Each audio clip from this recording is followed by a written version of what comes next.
Now students, we are going for continuity equation.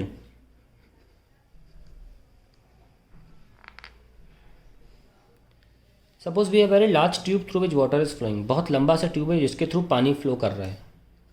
हमने उसका random सा पोर्शन सेक्शन काट के एनालाइज करने के लिए कि फ्लो कैसे कर रहा है, continuity equation, how the water continues to flow, ये चेक करने के लिए छोटा सा पोर्शन हमने काट लिया है. इसको बोलते हैं सेक्शन 1 और इसे बोलते हैं सेक्शन 2. इन दो सेक्शन पे हम देखेंगे. तो यहाँ पे वेलोसिटी v1 है और यहाँ वेलोसिटी v2 है. हम ऑलरेडी वॉल्यूम फ्लो रेट कर चुके हैं ना. तो यहाँ वॉल्यूम फ्लो रेट क्या रहा होगा, a1 v1. ओके. और यहाँ पे वॉल्यूम ऑफ लिक्विड यहाँ पर इस सेक्शन में, और इस सेक्शन में वॉल्यूम फ्लो रेट क्या होगा, a2 v2. यानी कि volume of liquid which enters पर सेकेंड.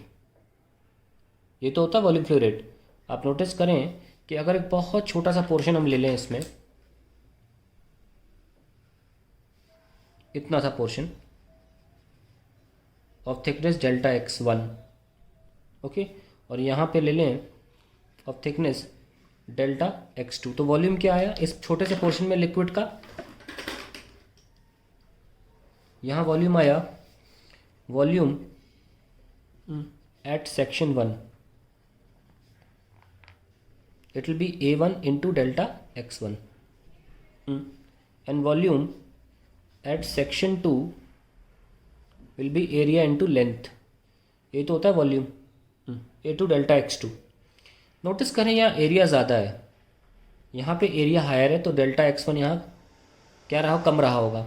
और मैंने कम दिखाया भी है in comparison to delta x2. थोड़ा सा मोटा दिखाया डेल्टा x2 मैंने, आप देख पा रहे होंगे. नहीं लग रहा हो तो मान लो डेल्टा x2 ज़्यादा है, क्योंकि यहाँ पे एरिया कम है. ठीक है, बिकॉज वॉल्यूम जो अंदर आ रहा है वही वॉल्यूम इस तरफ से बाहर आना चाहिए. अगर नहीं आएगा तो क्या होगा, अगर नहीं आएगा तो इसका मतलब जितना वॉल्यूम अंदर गया उतना वॉल्यूम बाहर नहीं गया. यस और नो. दैट मीन्स कुछ वॉल्यूम यहाँ इकट्ठा हो गया. कोई बड़ी बात नहीं इकट्ठा होने में, हो सकता है इकट्ठा, पर अंदर डेंसिटी इंक्रीज हो जाएगी, क्योंकि number of molecules per unit place अगर बढ़ जाएंगे तो डेंसिटी लिक्विड की बढ़ जाएगी.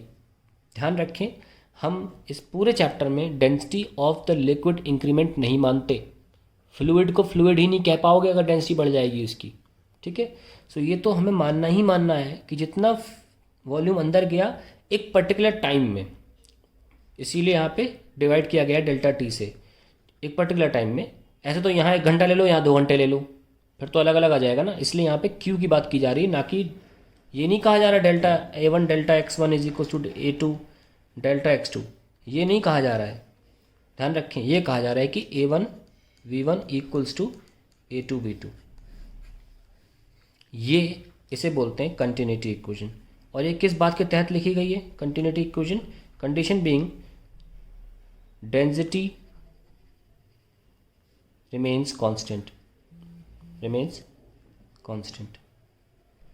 अब उसका प्रिंसिपल क्या है, कंटिन्यूटी इक्वेशन का प्रिंसिपल है conservation of mass, conservation of mass. एक तरह से क्या लिखा हुआ है दिखाता हूँ आपको मैं. इस पे दिखाया जा सकता है, यहीं दिखा देते हैं, सही रहेगा. और कंटिन्यूटी इक्वेशन यहीं खत्म हो जाएगी.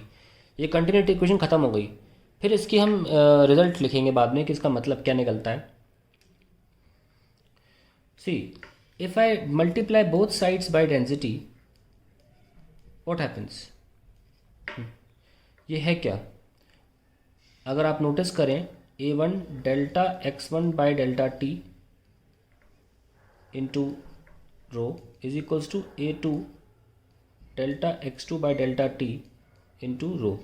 तो ये तो वॉल्यूम है, डेंसिटी, डेंसिटी इंटू वॉल्यूम क्या होता है, मास. और मास अपॉन टाइम क्या होगा, मास फ्लो रेट. इसको बोलते हैं मास इनफ्लक्स. और रेट के लिए आप डॉट लगा सकते हैं, ज़रूरी नहीं डेल्टा टी से डिवाइड करते रहें. Is equals to mass efflux.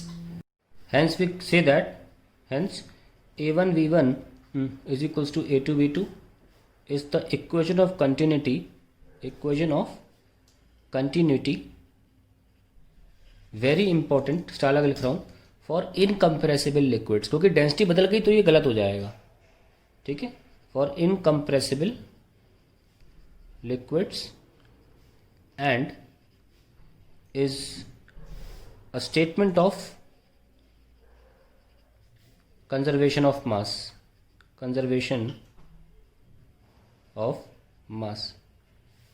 ना उसका सिग्निफिकेंस भी देखिए, A1V1 इक्वल्स टू A2V2 का क्या सिग्निफिकेंस है? सिग्निफिकेंस ये है कि जो फ्लो रेट है वो कांस्टेंट रहेगा अक्रॉस एनी क्रॉस सेक्शन, यहाँ पे भी, चाहे यहाँ क्रॉस सेक्शन चाहे यहाँ क्रॉस सेक्शन, किसी भी क्रॉस सेक्शन में फ्लो रेट कांस्टेंट रहेगा, यानी कि it's a constant. That means area की प्रोपोर्शनैलिटी वेलोसिटी से कैसी है? इन्वर्स है। मीन्स जहाँ भी आपको स्ट्रीम पतली दिखेगी यानी कि एरिया कम दिखेगा, वो वेलोसिटी ज़्यादा होगी। इसका बेसिक एग्जांपल दिखाता हूँ मैं आपको। ये नल है, आप देखते हैं कि नल में जो पानी होता है जैसे जैसे नीचे आता है उसकी धारा पतली हो जाती है, यहाँ मोटी रहती है, क्योंकि ग्रेविटी की वजह से यहाँ वेलोसिटी हाई हो चुकी है और यहाँ वेलोसिटी लो है। ये साबित करता है इस बात कि जहाँ भी एरिया कम होगा वहाँ वेलोसिटी ज़्यादा होगी एंड वाइस वर्सा।